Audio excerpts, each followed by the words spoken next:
Hey guys, here to do a movie review. Because Iron Man 3 came out, I thought I'm going to review the Iron Man movies. And the first one I'm going to start with is Iron Man 2, because that's the one I just got done watching. Probably out of all the superhero movies, Iron Man is probably my favorite. Spider-Man was, and I still love Spider-Man. You know, I grew up watching those, but Iron Man now is probably my favorite one.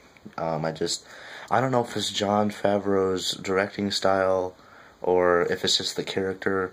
I mean, I love Robert Downey Jr. and Gwyneth Paltrow. They're great.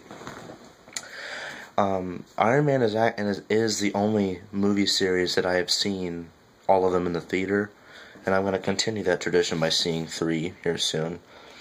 And Iron Man 3 is the one that I've seen, I think, the least amount of times. I just bought the first one a couple months ago, actually, and because the first time I had seen it was way back in, I think, 2008. And I liked it. I'm going to do Iron Man 2. Iron Man 2 picks up directly where the first one left off. And I remember when I first saw this movie in the theaters, I really liked it.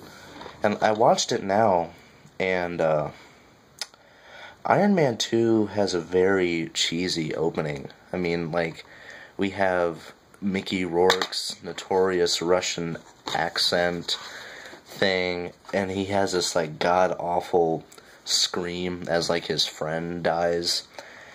And then when Iron Man starts the Stark Expo and we have the dancers in the back, you know, I mean, it was just weird to start an Iron Man movie.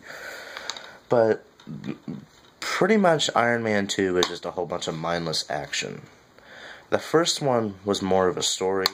This one, I mean, it was good, but definitely I don't think it was as good as the first one compared to story.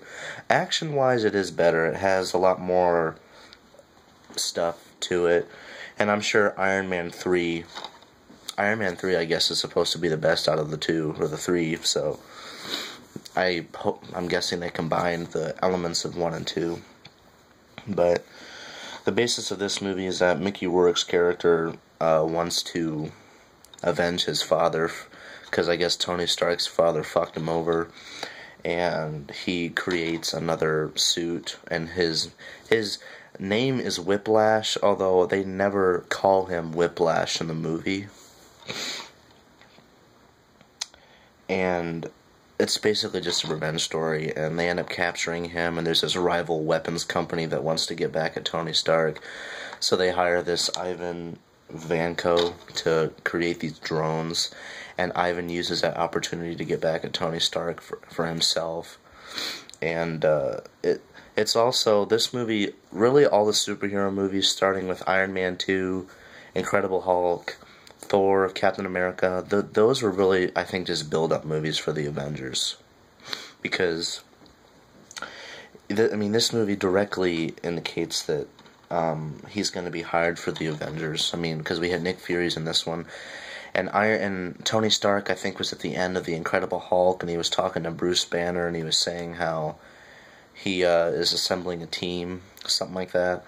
And then I have not seen Thor or Captain America, but obviously there's probably some sort of connection to them in that movie, unless it was just in the Avengers that they got recruited.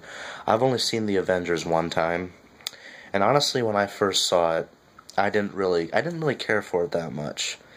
I want to buy it again. I'm probably going to buy it tomorrow, because I don't own it, and I want to watch it again and get another opinion on it. But as far as I can remember, I mean, the action stuff is good, but I don't think it was, definitely not the best superhero movie ever made.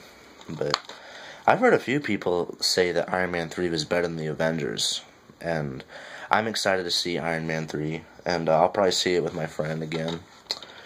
But overall, Iron Man 2 was just a 2-hour action flick that had a lot of comedic moments. This one definitely made me laugh a lot. But yeah, guys, that's my little review on Iron Man 2, and stay tuned for a review on Iron Man.